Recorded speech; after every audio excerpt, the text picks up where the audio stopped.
dealing with some stuff back here, but we had, it was a sellout 10-3-13, $3.9 million gate. Knockout of the night went to Bart, congratulations. Submission of the night, Donald Cerrone. And fight of the night, BJ Penn versus Nick Diaz. All those guys won $75,000. Only habit for Cerrone. Congratulations, man. I do too.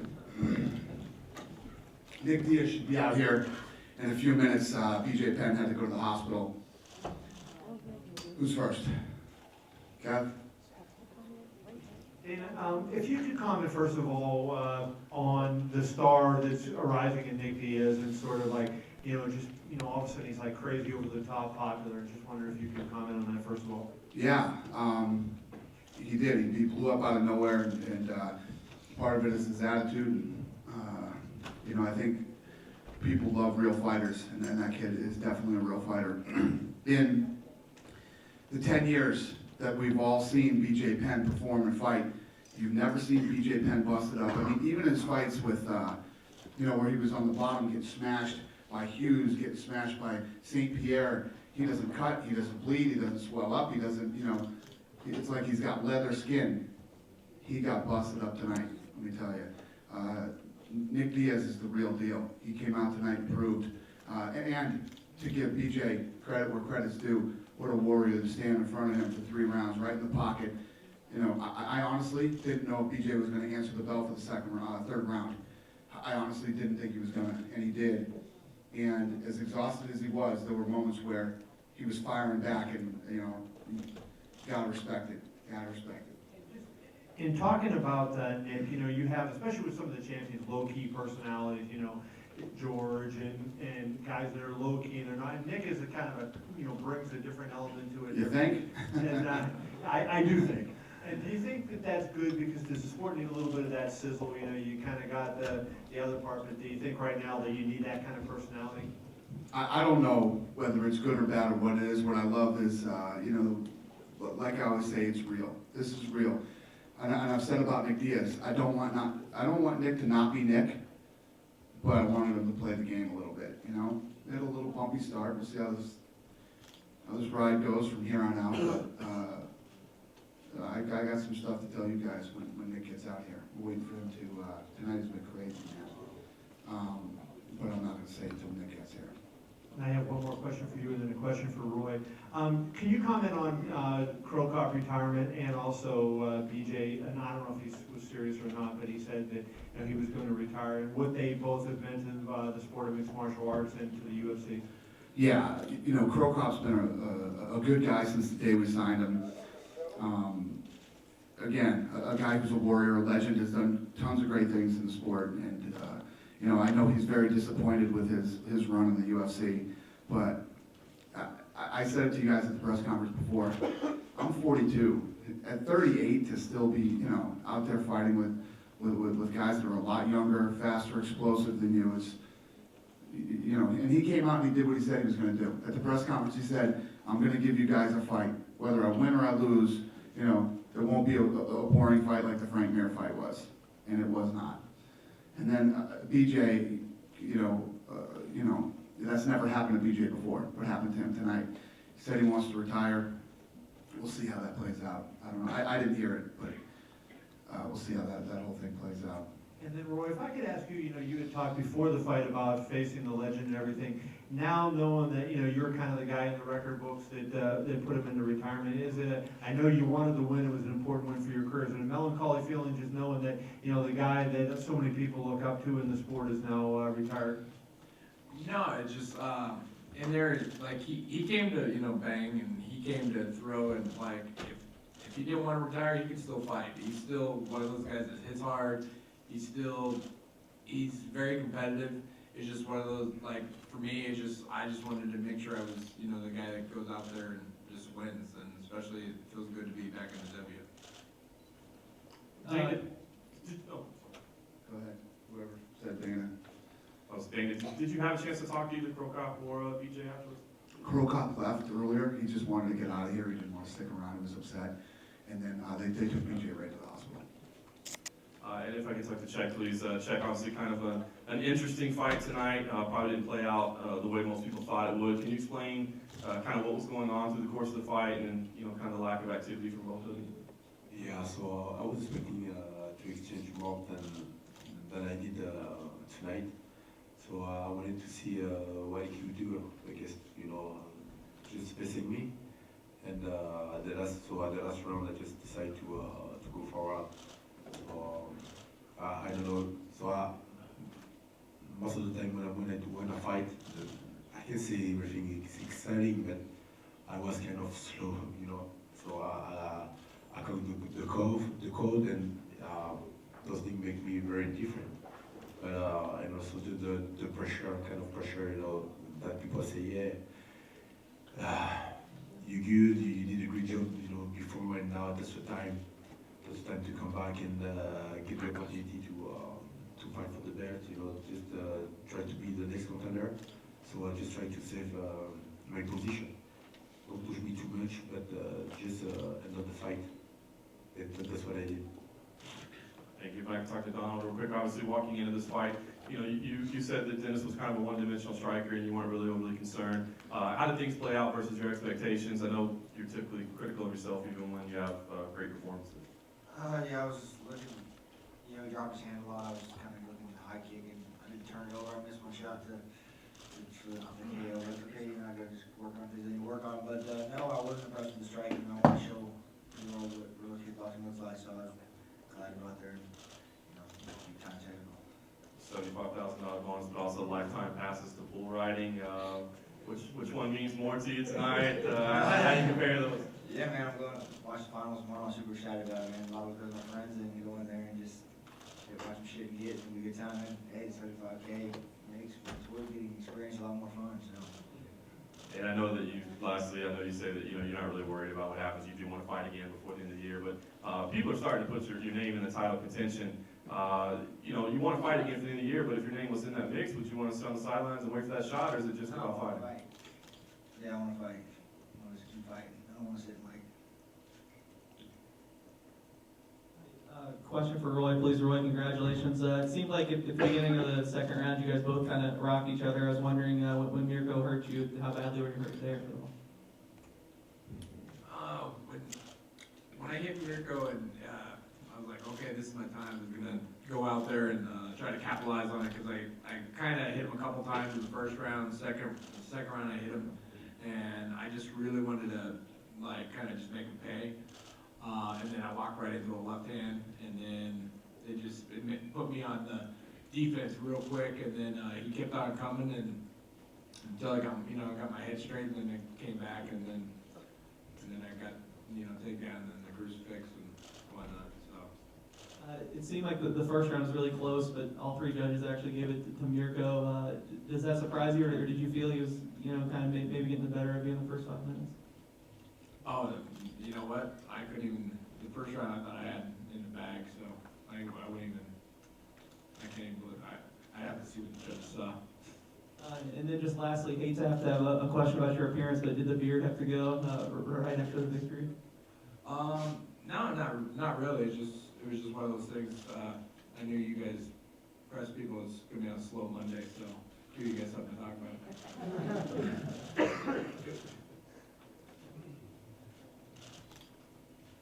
Another one for Roy over here. Why were you so reluctant all week to show off your physique at the weigh-ins and whatnot? Obviously, you did a lot of work and you looked a lot better than you have as of late. So I'm wondering why you wanted to keep that a secret.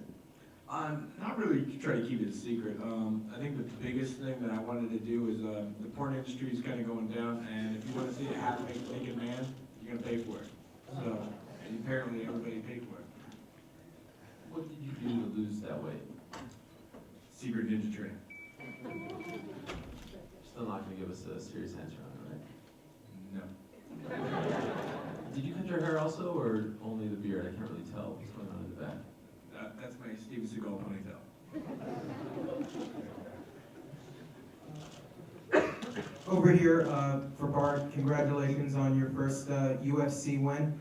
How did it feel to get your first win in the octagon? And do you feel Griffin wasn't giving you very much respect going into this fight? No, I think he kind of almost disrespected me, you know. I think he kind of got lazy. He didn't take the camp seriously. I think that's why he didn't make the weight in the first place. But doesn't really matter to me, you know what I mean? I just want to get out there, fight. He disrespect me, whatever. I just want to get out there, fight, and put on good fights. And for Donald, really quick, congrats on your win. Recently you talked about going down to featherweight to fight Nampon. Is that still on your radar, and do you still want to fight at featherweight against Nampon? Yeah, definitely. I'd like to go down 145 and fight also. You know, I'm not leaving 55 by any means. I just like to go down and whatever keeps me fighting, pretty much. So, chase him down. Yeah, question for Hatsushi Yoki. I was wondering, you had a close fight. Were you worried at all that the judges would see it your way?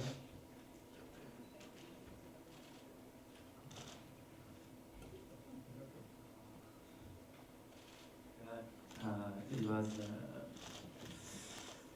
tough fight, so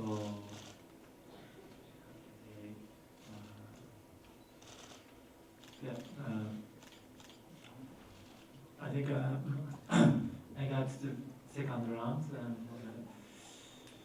but third round is I'm not sure. So it's a very close fight.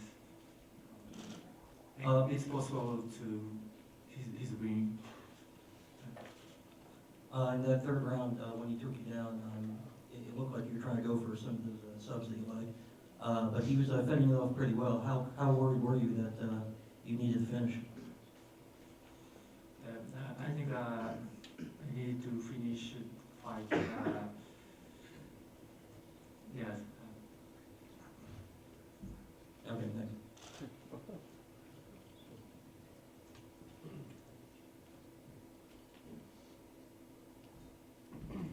Another question for Czech Congo. Czech, after a fine performance tonight, in which you kind of out-strategized Matt Mitrione, do you feel, you mentioned another title shot, or sorry, a title shot, and the fact that you fought Cain Velasquez on 3 weeks' notice at UFC 99, and you had him down a few times, you took him the distance, obviously you lost the fight. Does that kind of stay with you, and you feel that you definitely want a rematch with Cain Velasquez when you've got a full training camp to do so? No, of course, I want to get this opportunity to fight for the belt and also face Cain Velasquez. So I think also to get just 3 weeks to train and get her during the few weeks during this preparation, make me. I can say those things make me sad because I used to train with injuries. But now, I just came back, from bad injuries, and so even if I wasn't pretty for people or whatever, I don't care. But even if it wasn't exciting tonight, yeah, I just want to fight, have the chance to be prepared during the time, 6 months or whatever, to face him. Because I guess I think I don't want to be disrespectful, but he get lucky. I got no legs last time, and now I'm come back. I got all my skills ready to do that. So even if I didn't show too much tonight, that's good. So because it's been a long time now, so maybe 5 years in UFC. So I get a chance also to improve myself here with my skills. But I think I didn't show everything. So yeah, I would like to face him again, get a chance to fight for the title. Marcus Caldwell with MMA. It's Donald Cerrone over here. After the fight now, I know you're outspoken and confident in your fighting. Were you at all concerned about Dennis Silva's stand-up? Like I said, I was very concerned. I didn't want to overlook anyone, but I felt like my striking was better than his striking. I was really flashy, did a lot of spinning and karate type kicks. So I didn't want to say I didn't respect his striking or overlook him by any means, but I just think that mine was better. And Jake, obviously UFC is trying to break down the resistance of France to get the UFC in there. How involved are you in that? Sorry, say it again? To be involved in the UFC actually getting into France to be able to host events in France. Are you involved in that at all? Of course, so we're working out, you know, even if UFC did a great job out there, so on my side, I try to change all the mentality and meet some quality people, just to let them know how is the martial art, because everybody got a kind of crazy idea about this sport, and they doesn't know how the rules are, so that's really interesting, but with the good job I did, you know, and just the fact to cross out the country, to do seminar, explain everything with the press, you know, I think for the next months everything gonna change, especially when we get the presidential. For Roy, a smaller country, you said you're modeling the Steven Seagal ponytail. He was working on the Steven Seagal up kick in your training camp. The upkick, or you know what? I've been doing kung fu and been martial arts all my life, and you know, just trying to change it up just a little bit. Just being a complete mixed martial artist, so you saw a lot of striking and a lot of groundwork today. So I was just trying to add more to the repertoire. So whoever I fight next gets to see two different you know, looks. Do you need to say something or no? Yeah. Okay. Hi. Hi. Oh, no, I didn't know if you needed to say something or if I could go ahead and ask you. Oh, yeah, ask, yeah. Oh, okay. I'm good. Okay, I hope so. I hope so. This is for Schick. I want to know, in your fight with Pat Barry, you were almost knocked out and were able to come back tonight. How close were you to being out? Because it definitely looked like Matt was able to hurt you a little bit with some of his punches. Yeah, he tried to hurt me, but honestly I was confident, and he's a good puncher, but he didn't hurt me, so I was completely okay during the bout, and I wanted to see if he can do more. That's why I was a little bit shy, you know, for the first exchange with the two first round.